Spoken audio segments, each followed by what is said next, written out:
ನೋಡಿದ್ರಲ್ಲ ಮಕ್ಕಳ ವಿದ್ಯಾಭ್ಯಾಸ ಹೇಗಿರಬೇಕು ಅನ್ನೋದನ್ನ ಪ್ರಾಣೇಶ್ ಅವರ ಹಾಸ್ಯದ ದಾಟಿಯಲ್ಲಿ. ಪ್ರಾಣೇಶ್ ಎಲ್ಲೋ ಹಾಸ್ಯ ಅಲ್ಲೇ. ಉತ್ತರ ಕರ್ನಾಟಕದ ಫೇಮಸ್ ಡೈಲಾಗ್ಗಳು ಬೀಳ್ತಾ ಇದ್ರೆ ನಕ್ಕು ನಕ್ಕು ಜನರ ಹೊಟ್ಟೆ ಹುಣ್ಣಾಗ್ಬೇಕು.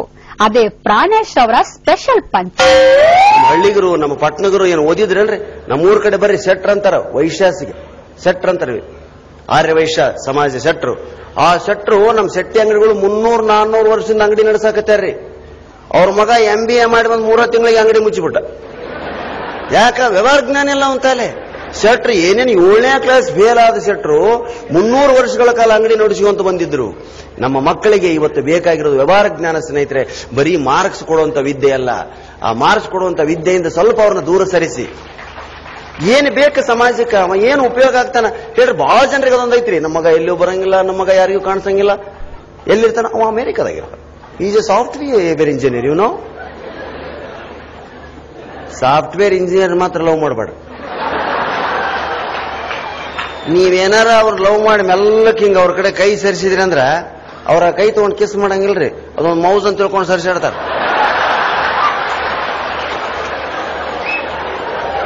ಭಾವನಾ ಜೀವಿಗಳಲ್ಲವು.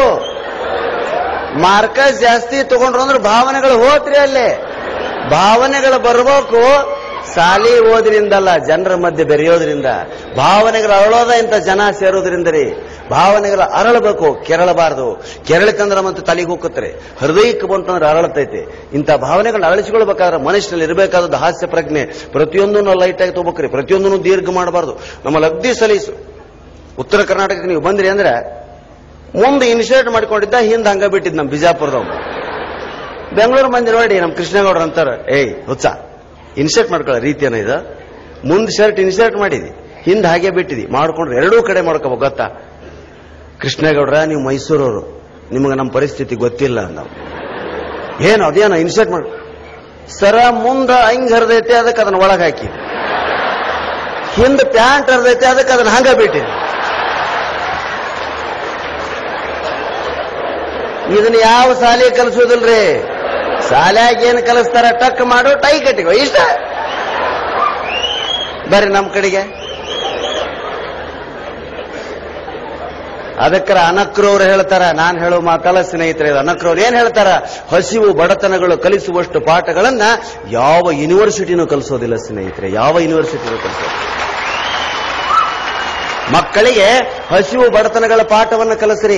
ಅವನ ಜೊತೆ ಸೇರ್ಬೇಡ, ಅವನ ಜೊತೆ ಹೋಗಬೇಡ ನೀನು.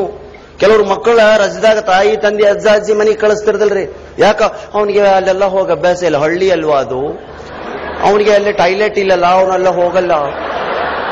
ಇವು ಈಟ ಟಾಯ್ಲೆಟ್ನಾಗ ಕೈ ಬಡಿಸುವಂತ, ಕಾಲ ಬಡಿಸುವಂತ, ಎದ್ರ ಹಿಂದೆ ಬಡಿಸುವಂತ ಕುಂತಾವ್ ಏನೂ ಗೊತ್ತಿರಂಗಿಲ್ರಿ. ಒಂದ್ ಸಲ ತಂಬಿಗೆ ಹಿಡ್ಕೊಂಡು ಬಯಲಾಗ ಕುಂದ್ರಲವ, ಎದರಿಗೆ ಎಷ್ಟು ಬೈಲು, ಎಂಥ ಗುಡ್ಡ, ಏನು ಪ್ರಕೃತಿ, ಹಿಂಗೂ ಐತೆ ಜಗತ್ತು ಅಂತ ಅನಿಸ್ತೈತೆ ಅವಾಗ. ಅದಕ್ಕೆ ಹಳೆಯದೊಂದು ಗಾದಿ ಮಾತೈತೆ ತಾಯಿ ಅಂದ್ರೆ, ಬಹಳ ಜನ ಇದ್ದೀರಿ ನಮ್ಮ ಕಡೆ ಹೇಳ್ತಾರ, ಏನು ಕ್ವಾಣಿ ಕೂಸು ಕೊಳಿತು, ಬೀದಿ ಕೂಸು ಬೆಳೀತು.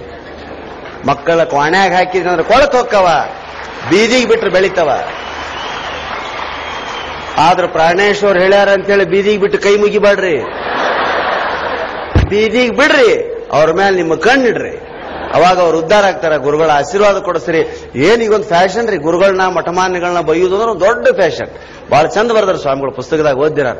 ಒಬ್ರು ಯಾರೋ ವಿಚಾರವಂತ ಬುದ್ಧಿಜೀವಿಗಳು ಮಠಕ್ಕೆ ಕಾರ್ಯಕ್ರಮಕ್ಕೆ ಕರೆದಾಗ ಅಂದ್ರಂತ, ಅದು ಗೊತ್ತಾದ್ ನನಗೆ ಯಾರಂತವ್ರು, ಹೇಳೋದು ಬೇಡ.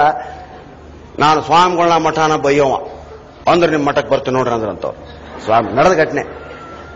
ನಾ ಸ್ವಾಮಿಗಳನ್ನ ಮಠಕ್ಕೆ ಬೈಯೋನು, ನಾನು ಬೈಯೋಗಳು ಸಹಿಸುವಂಗಿದ್ರ ನಾನು ನಿಮ್ ಮಠಕ್ಕೆ ಕರೀರಿ, ಬಂದು ಭಾಷಣ ಮಾಡ್ತೀನಿ ಅಂದ್ರ. ಅದಕ್ಕೆ ಸ್ವಾಮಿಗಳು ಹೇಳಿದ್ರಂತ, ಬರ್ರಿ ಭಾಷಣ ಮಾಡ್ರಿ, ಆದ್ರೆ ನಮ್ಮ ಶಿಷ್ಯರು ಸ್ವಾಮಿಗಳನ್ನ ಗುರುಗಳನ್ನ ಬೈರು ಒದಿತಾರ, ಒದಿಸುವಣಂಗಿದ್ರೆ ಬರ್ರಿ ಅಂದ್ರಂತ. ನೋಡ್ರಿ ಎಂತ ಮಾತಿದು. ಇದನ್ನ ವಿಚಾರಕ್ಕ ತರ್ಕಕ್ಕೆ ಹಚ್ಚಿಬಿಟ್ರೆ ಏನೂ ಸಿಗೋದಿಲ್ರಿ. ಸುಮ್ಮನೆ ಲೈಟ್ ಆಗಿ ತಗೊಂಡ್ಬಿಟ್ರ ಇಬ್ರು ಸುಮ್ಮನೆ ಆಗಿಬಿಡ್ತಾರ. ಹೌದ್ರ? ಅದಕ್ಕೆ ಲಘುವಾಗಿ ತೆಗೆದುಕೊಳ್ಳುವಂತ ಕಲೆಯನ್ನ ನಮ್ಮ ಸಮಾಜ ನಮಗೆ ಕಲಿಸಬೇಕಾದ್ರೆ ಸ್ನೇಹಿತರೆ, ನಾವು ಆದಷ್ಟು ಜನರ ಜೊತೆ ಬೆರೆಯುವುದನ್ನು ಕಲಿಯಬೇಕು. ತರಳಬಾಳು ಹುಣ್ಣಿಮೆ ಅಂತ ಕಾರ್ಯಕ್ರಮಗಳು ಆಗ್ತಿರೋದೇ ಇದೇ ಕಾರಣಕ್ಕೆ.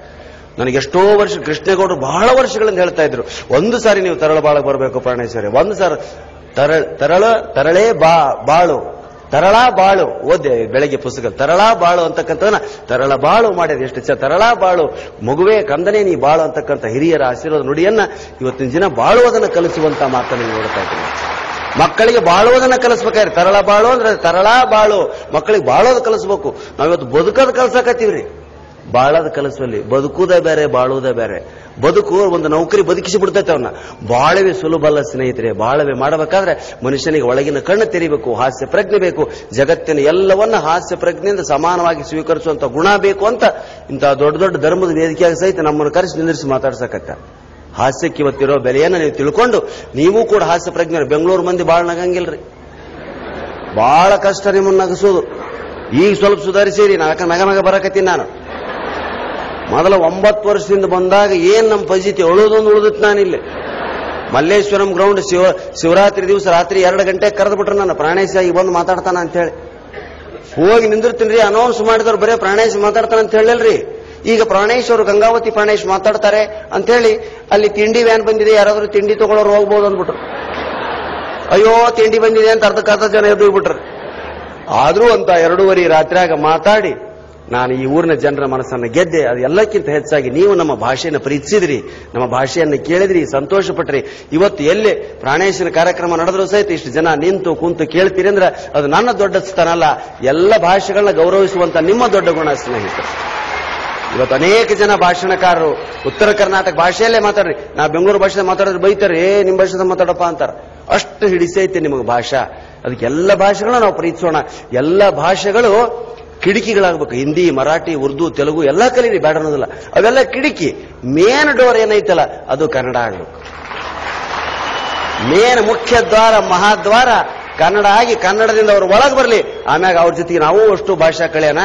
ಕಿಟಕಿಯಾಗ ಅಡ್ಡಾಡೋದು ಬೇಡ, ಕಿಟಕಿಯಾಗ ಅಡ್ಡಾಡೋದು ಬೇಡ, ಬಾಗಲ್ದಾಗ ಅಡ್ಡಾಡ ಅಂತ ಹೇಳ್ತಾ ತುಂಬಿದ ಈ ಸಭೆಯಲ್ಲಿ ತರಳಬಾಳ ಹುಣ್ಣಿಮೆಯಲ್ಲಿ ಮಾತಾಡಬೇಕಂತಕ್ಕಂಥ ಒಂದನ್ನು ಬಹಳ ದಿನಗಳ ಬಯಕೆ ಇವತ್ತು ಈಡೇರಿಸಿದ್ದಕ್ಕಾಗಿ ಎಲ್ಲ ಶ್ರೀಗಳಿಗೂ ಮತ್ತು ಕೃಷ್ಣೇಗೌಡರಿಗೂ ವಂದಿಸಿ ನನ್ನ ಮಾತು ಮುಗಿಸ್ತೀನಿ. ಜೈ ಹಿಂದ್, ಜೈ ಕರ್ನಾಟಕ.